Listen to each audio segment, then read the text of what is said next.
Allez, je m'appelle une telle. Je suis né en France et j'y vis. Je suis intéressé par le tasawwuf depuis quelque temps, mais il me manque des réponses à mes questions. Et comme j'ai vu que vous répondez rapidement, je ne sais pas où est-ce qu'elle a vu ça, parce que moi, des fois, je ne réponds pas du tout rapidement. Mais non, je suis très attiré par Tariqa Shadhiliya. Je crois que c'est celle qui me correspond le mieux après quelques recherches. OK? Aussi, voici mes questions. Est-ce que je suis déjà initié du fait que mon grand-père paternel faisait partie d'une zaouïa, sachant que je n'ai jamais rencontré, il est décédé après ma naissance, Khalil Fasmelkor, rahimahullah ta'ala. Donc, est-ce qu'elle est initiée comme ça par automatiquement? Bah, déjà, ce que j'ai envie de dire, c'est qu'en général, les femmes, elles sont effectivement initiées directement, soit par leur père, s'il est vivant, soit par leur mari, d'office. Les femmes n'ont pas besoin de, faire, de prendre Béa avec un shirk. Parce que le shirk de la femme, c'est son mari. Ça, voilà, ça, mais par contre, votre grand-père que vous n'avez pas connu, non, là, non. D'accord? Là, il faut que, attendez, par exemple, vous êtes marié. Donc, si votre mari, il a pris une bay'a, automatiquement, vous êtes affilié avec lui. OK? Donc, mon mari qui est marocain, son grand-père aussi faisait partie d'une zaouïa au Maroc, a déjà eu un cheikh, Abdou Salam Yassine. Euh, et je me suis marié avec lui, et le cheikh était encore vivant. Mais je ne l'ai jamais rencontré. Je n'ai pas donné d'importance que je ne connaissais pas, c'était un shirk tarika. Est-ce que ça fait de moi une initiée ou pas? Bah, votre mari alors, a déjà eu un shirk, ok. Donc, en fait, il faut savoir si votre mari vraiment il avait pris tarika avec lui, et s'il a cette tarika-là, automatiquement vous êtes avec lui, ok. Est-ce qu'un couple peut avoir deux voies de cheminement différentes? Ça peut se faire si c'était déjà fait avant que vous soyez marié, que vous étiez lié à votre père, par exemple, ou votre frère, ou à votre oncle. Donc là, vous restez parce que dans les tariqas, c'est pas bien de changer de gauche à droite.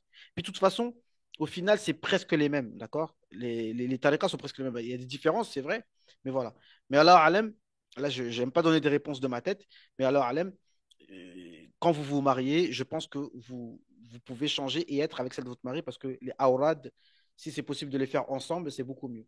Même si, hein, comme on dit toujours, les chiures disent toujours, une femme n'est pas censée passer son temps à faire les aurad. Attention, le weird d'une femme, là, attention, faut pas que faut couper ce passage-là.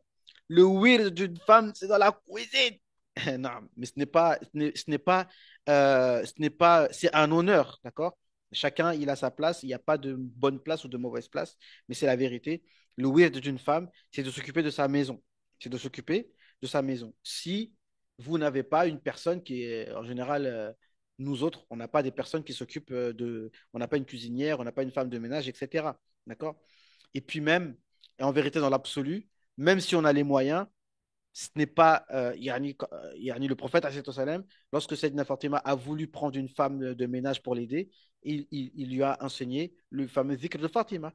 Donc, subhanallah, alhamdulillah, la ilaha illallah, Allahu akbar, avant de dormir 33 fois. D'accord? Pour voir c'est ça le wird avant de dormir. Ça, c'est un wird du prophète salam. Et les awrad du prophète salam sont prioritaires, comme on le sait. Surtout justement, les tasbih après les salawats et avant de dormir. Ça, c'est hyper important. Le Cheikh Yusri, vraiment, il insiste beaucoup sur ça. Les awrad du prophète salam sont prioritaires.